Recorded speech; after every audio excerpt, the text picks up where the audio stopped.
Welcome back, I'm EsportsDoug, and we have another packed episode ahead of us. We're going to be talking recaps from VCT Stage 3 Week 1, and what a nutty tournament that was. We're going to preview what things look like for Week 2, and as always, we're going to have another segment of Chalk. This is Aftershock.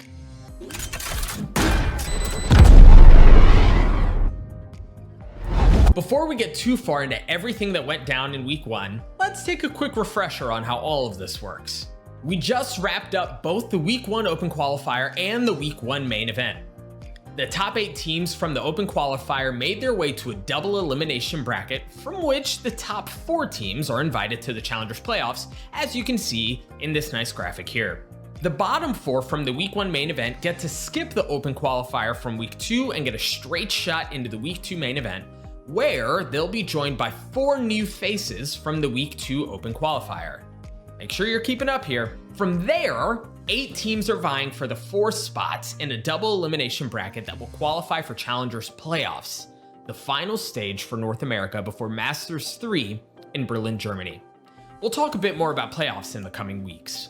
Now, a bit more on Week 1. Both the open and close qualifiers were filled with surprises, setting the stage for a chaotic Week 2, which we'll talk about in just a moment. For Week 1, common names like T1, Cloud9 Blue, TSM, Andbox, and Luminosity were all left on the outside looking in, while fresh new faces like Rise and Pioneers made their way into the Week 1 main event. Version1 had a close Map 1 in their matchup against 100 Thieves, but they fell just a bit short, and they weren't really able to get anything going on Map 2, leading to an early trip to the lower bracket. There, V1 met the hot-handed KCP, and while the series went the distance, KCP walked away with a 2-1 win, eliminating Version1 from contention. Not all hope is lost, however, V1 faithful, as they'll be competing in the Week 2 main event with their full roster in tow. Xset stole the show for the rest of the weekend.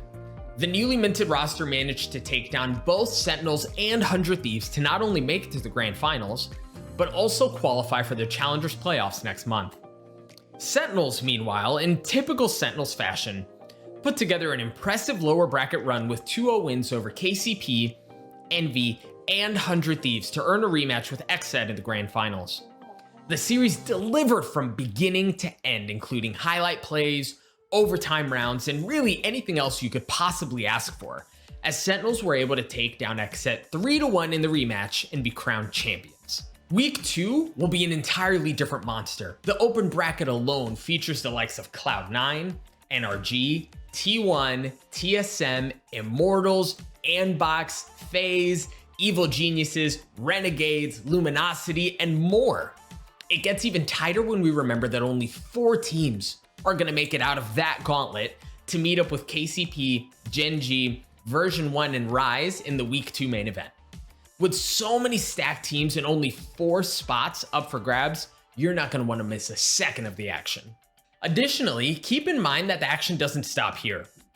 Once the dust settles for Stage 3, North America is going to be sending 3 representatives to Berlin, Germany for Masters 3, the very last Masters event of the year before VALORANT Champions in December. Alright, and now the moment you've all been waiting for, another segment of Chalked. If you're unfamiliar with what this is, every episode we get clips from you, the viewers, that I get to take a look at on the show and most likely make fun of and possibly offer a couple of tips on how to avoid disaster.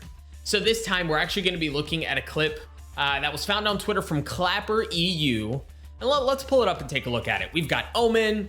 He's got the Vandal. It looks like he and his team are in a 3v1, which already looks advantageous, right? This feels good, right? You see on the minimap, they're spread out. They probably have no idea where the breach is. That's why you see them one playing on each site. Let's see how things plan out. Slowly creeping forward. Okay, right? Like checking. Okay, so at this point, pause, hold. So at this point, he's spotted the guy, okay? That feels good. He doesn't have a paranoia to secure things easily, but he does have a couple of shrouded steps if he needs to reposition.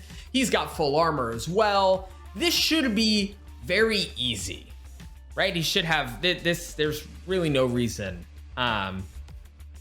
this should go poorly, but the thing is, this is chalked. And then also, I'm concerned because my man has a Vandal. We know that if you miss your first couple of shots with the Vandal, I mean, chances are it's not going to go well for you.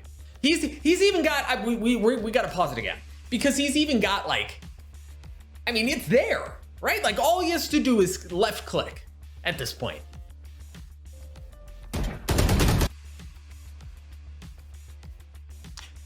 My man couldn't hit the broadside of a building. Death and 4X gave him the business.